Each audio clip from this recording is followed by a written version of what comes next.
and welcome to ET Now on the go, and this is the Bangalore edition. When you talk about the cities of Bangalore, you cannot help but talk about Prestige Estates. From the airport to your hotel and to right now here the Falcon Tower offices of the Prestige Group.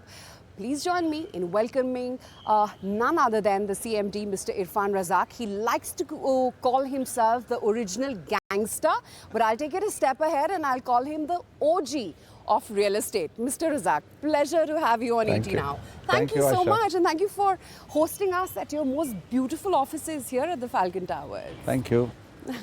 So we're talking about Bangalore, and when one talks about Bangalore, how can we not talk about Prestige Estate? But tell me, when you started off way back in the early 80s, did you think that Prestige will come such a long way, Bangalore will come such a long way, and India will come such a long way?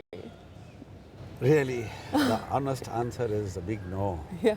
We never ever imagined that Bangalore will thrive so much, will progress so much. And then of course with progress also you have the pains of the city. In the 1980s, Bangalore was a different city, a smaller town. Sleepy city, as you famously call it. Yeah, I mean, I won't call it sleepy. It was a nice city with its own nuances and moves, everything moved slowly. And I think those days were different days. And then cut to maybe 1997, 98, when the IT boom started in this city. That's when the real estate really picked up. Till then, now if you ask me why did I get into construction or real estate, it's only because we thought, let's make a difference.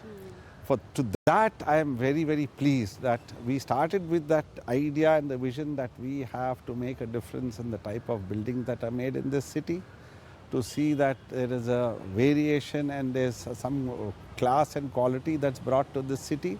So I am myself personally pleased, and my entire team has worked on it. We've collectively, all the developers here have worked towards building benchmarks. And that benchmark has helped the image and the value of the city grow. And we got all the IT coming in here, largely because of its cosmopolitan crowd, largely because of the weather, largely because of the... at that time, yes, we didn't have the woes that we have in terms of infra, but infra, you see, we can't blame anybody. The city has grown too fast, too big. Nobody ever imagined that it would happen. Okay. But tell me, now that you've seen that move since COVID, we've already established the need for bigger, better homes and even homes in the first place. What is your own sense on how the residential market is moving, and especially the segment that you cater to? And how is it that the commercial real estate market is doing? And are they at par with each other when it comes to buoyancy? No, you see, let me talk about residential. Sure. Like you said, we are in all segments. Yeah. We are in the super luxury. At the same time, we are at the bottom of the pyramid, which is the mid-income. Now, if you ask me where do I get my volumes from, they come from the mid-income. Albeit the margins are much lower, lesser, but then the turnover is faster. The holding cost is lesser, the interest cost is less, but we are able to sell out faster, get the volumes. So you go up a little more, you have the premium, slightly larger homes, more well finished, even those do very well. And then you have the luxury segment. Now what has happened post-COVID is all segments are doing well. Starting from luxury straight up to the mid-income. But I always am a firm believer, the volumes will keep coming and will come only from the affordable. I'm not saying the affordable as in the very small houses. I always call that as the mid-segment housing, where even say between 80 lakhs to a couple of crores. If I go to Mumbai, 2 crores. If I'm in Hyderabad, a crore plus. In Bangalore, a crore plus. That is where the definition changes from every city to city. That is where the actual sweet spot is, where you can keep selling effortlessly. Then as you keep going up, the price goes up, the number of takers slightly reduce. But then they are today. In every city you have, including a Bangalore. Yeah. Where I used to sell a home for 1.5 crore, today it's become 3.5 crores. Where I was selling for a couple of crores, it's become 4. Not for anything else, the land price has gone up, the construction price has gone up. Our margin remains the same, unfortunately, but we are happy. We are happy to keep doing our work, do it well, and if I'm able to offer a great product to my customers, and if I'm able to keep producing and keep delivering, that is what is our focus on. So let's And talk about commercial. Sorry, yes, Now commercial. coming to commercial, it's a different Ball product game. altogether. Now commercial, we used to do a lot of strata sales at one point of time, where a lot of investors used to want to invest, get some rental income. So we have done that up to now. But then we realized that, it's difficult to control, difficult to manage. Even the occupiers today want one single owner and all of that. So we have done a slight tack. Okay, even when the occupiers were asking a single owner, we used to do the lease, sublease model. As far as our customers were concerned, you're interested in rent, the company will pay you the rent. We'll lease out the property from you, again sublease it back to the main client occupier. Now, as things progress, larger and larger projects are happening across the country, Bangalore, Hyderabad, now in Mumbai, and something in NCR. So, and Pune, we completed a large development. So what we are trying to do now is hold these assets, create a bandwidth, and at some point of time, you have to leverage it, or you have to sort of encash on it at some point of time. And that time, right time will come when you have the overall bandwidth and take it to a REIT. So that's our overall game plan. In the next 4 years, what we really want to do in commercial is that we want to build these assets, lease out these assets, manage these assets, create a office REIT, and then that vehicle is enough for us to keep on putting in new assets. So I believe that because the REIT is, I believe, the best thing that's happened for office property.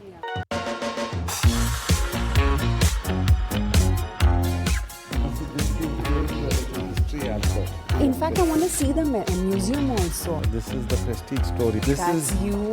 Yeah. That's my father. And that's your textile business that you started off. But was it easier, because I was watching one of your interviews and you said that you started off with textiles business and you had a very VIP clientele. So was it easier? See, my father started the textile business in 1956. So it went on. We still have the store. Oh, you do? Yes. My youngest brother, I told you, he's handles retail, yes.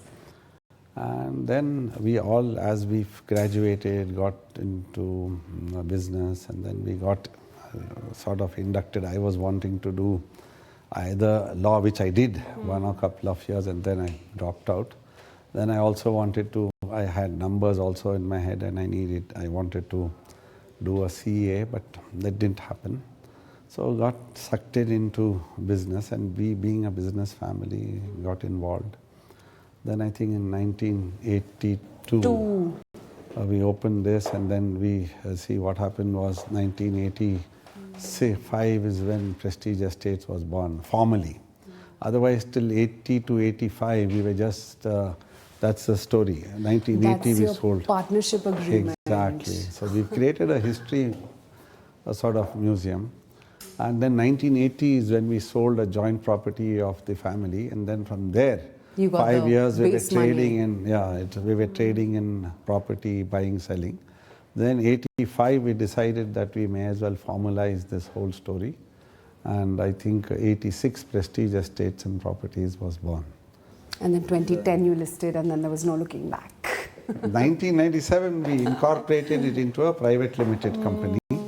Prestige Estates Properties as a partnership became a private limited company. So then we did a lot of these projects in the 90s. So your first project was actually commercial property, not residential? No. In fact, I always thought that I'll never do residential. But then destiny, this is 1990, the first Prestige Oakwood, that was our first residential that we completed. One of my dad's friend called my brother and gave him the papers and said, no, this is land that I have, why don't you develop it? He came to me, I was a young man playing badminton. He said, no, you take it. He's given this property. So I said, "ठीक है." Then we had another friend from Mumbai. So see, the world goes in 360 degrees. Mr. Abbas Jasdanwala. His property in Mumbai I'm developing now. It's completed. It's called the Prestige Jasdan Classic in Baikala. So what happened was he was building the Britannia corporate office. So he was like a family friend. He knew my brother, he knew me. He said, "Irfan bhai, aap kyun fikr karte ho? Main bana deta hu aapke liye." So that's how it happened. We did that as a sort of a joint venture with him also. And he was my contractor, and we did this first residential property called Prestige Oakwood. And then see, this also, this 15 months we built this facility for Intel in 2002. And at that time it was huge for us. But today it looks like tiny because this was only 225,000 square feet. So it's okay. You rode the IT boom, right? We I think that, yes. the success must have gone hand Exactly, in hand. one The leads to city the other, boom. Then of course we did the UB City. That got was the big completed one. in 2008. And then we did this Prestige Shantiniketan, which was a 105-acre integrated township. And after Prestige Shantiniketan got completed, 2010, we went and listed the company. And then, of course, we moved to various other cities like Chennai, Hyderabad, Kochi, and one after the other. And now we are in Bombay in a quite a large way. We are in now NCR in a big way. We also believe that we need to do something for the city. We did some CSR in terms of building the Vitthal Malya Road. We adopted the Alsur Lake. And of course, that is like a thing that is going on. It's an ongoing thing. We need to see that everything is set right properly. I want to talk about Mumbai now. That's where you're making the big splash. That's looking ahead to the future. We wrote this 5 years ago. That is a complete slide for I just Mumbai. mentioned Mumbai, and here it is. 2 BKC Plaza, 67 Racecourse Road, Prestige Jasdan, which you just talked about, and Daffodils. Made this when the naming hadn't happened. Now BKC Plaza, it's not known as 2 BKC Plaza. Yeah. That's called Prestige 101 at BKC. Yes. So that's a big office development happening, including 67 Racecourse Road is known as the Prestige. Okay. It's going to be the tallest office tower in the country. And then you have Pali Hills, which is Daffodils, and Jasdan Classic is now ready. But tell me, with Mumbai and the kind of redevelopment projects which are all around, like you mentioned, this very unique thing that there was that office in the middle which you had to sort of rehab, and only then could you go forward. Exactly. Is it complicated, and does that also some way, sort of put pricing pressure, because land is so limited in Mumbai? No, that's always that's and why priciest. it is a difficult thing. You have to have faith. You have to hope everything goes right. You have to hope that everything goes as per plan. And if that, it's always, business is all about risk taking. You have to take calculated risk as you go along, but I believe that is what we need to do. And if you are reasonably sure that everything is going to work out, so I believe that's the way to go. And Mumbai, like you rightly said, there's no raw land available. It's only about redeveloping and bringing in, the old gives place to new. And that's happening. I think Mumbai is happening in a big time. There's so much of opportunity today, which is quite amazing. So that's how it is. Chaliye then, let's go to your office. Come. And we'll finish off our conversation there.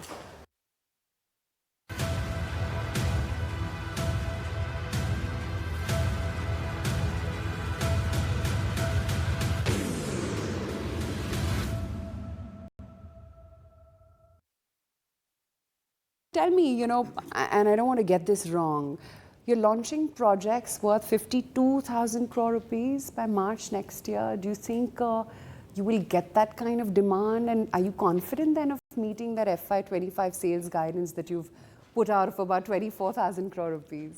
Yeah, see now, when we started the year, we had a launch pipeline. It's a pipeline. That means we have X amount of land, X amount of projects designed in different stages of Completion. Approval, not completion. Okay, See, approval, so to yes. launch, there's a processes. First is the raw material, which is land.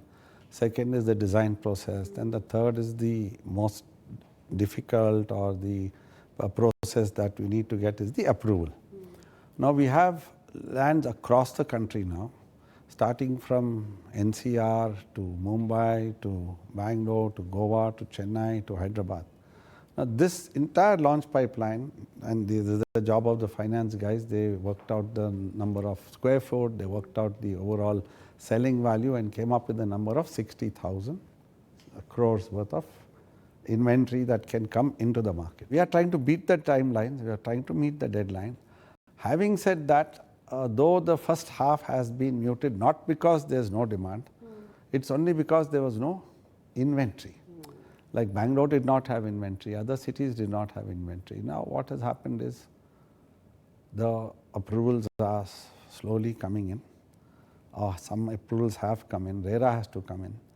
This quarter now we've got only some 15 or 16 days of this quarter going on. We are hoping that one large project which we are working on, the approval, the RERA comes in, that we are able to get some number. It's more for, for the external world.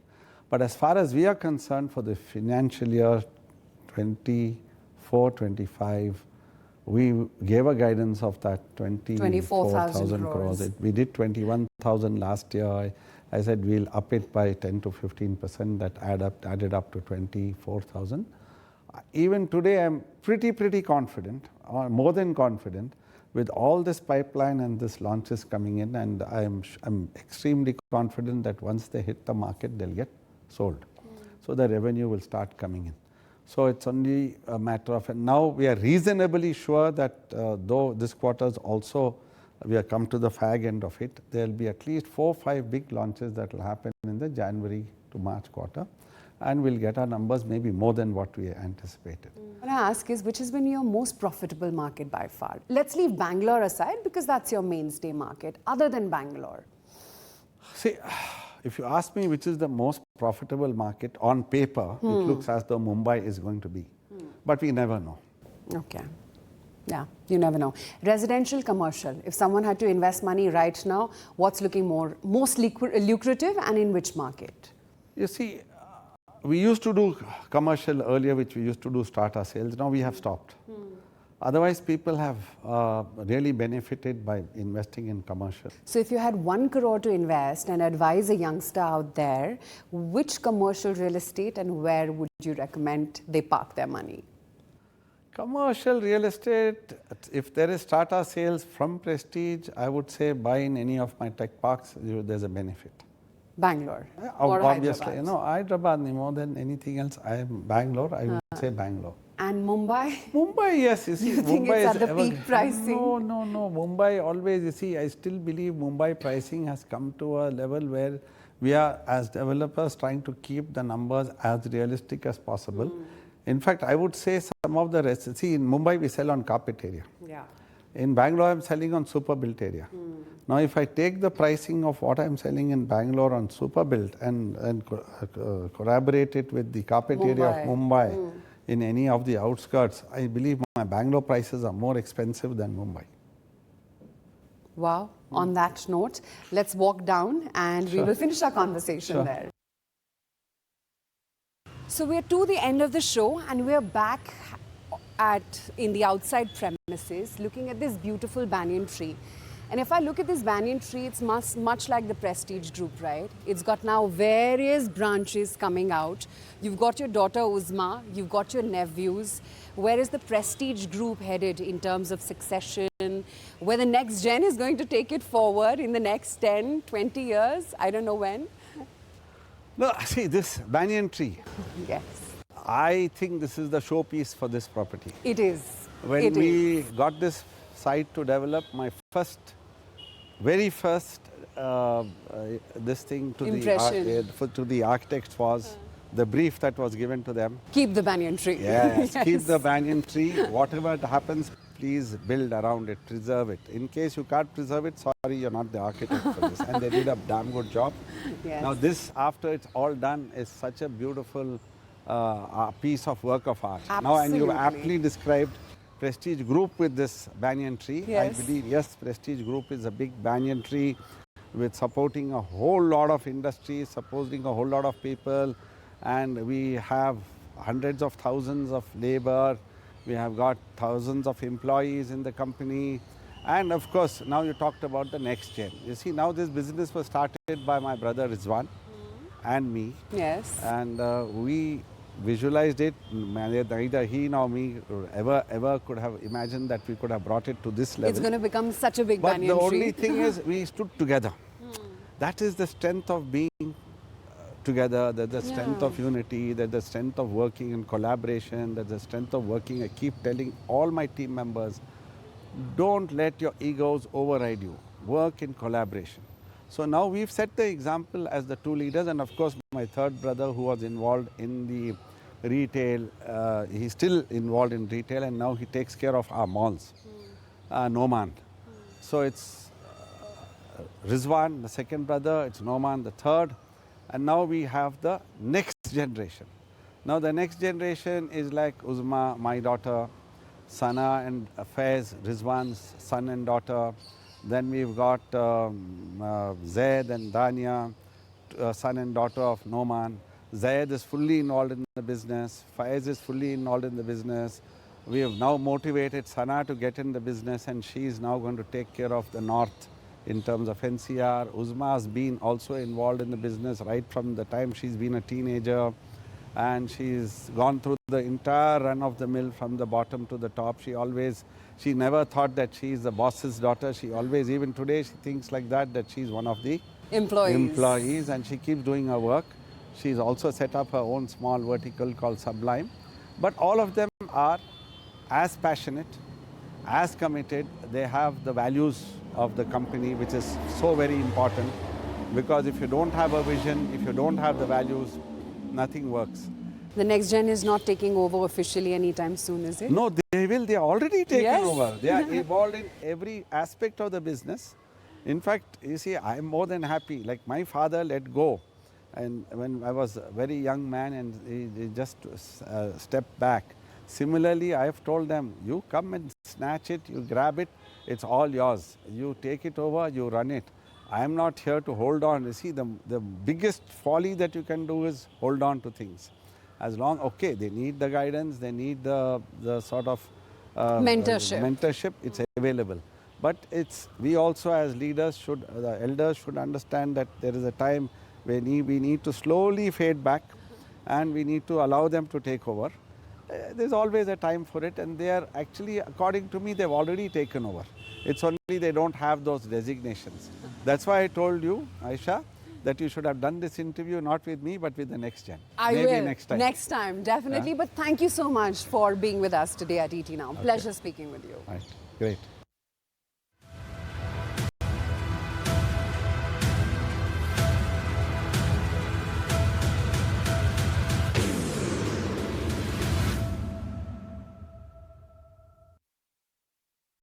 If you like this video, then like, share and subscribe to ET Now.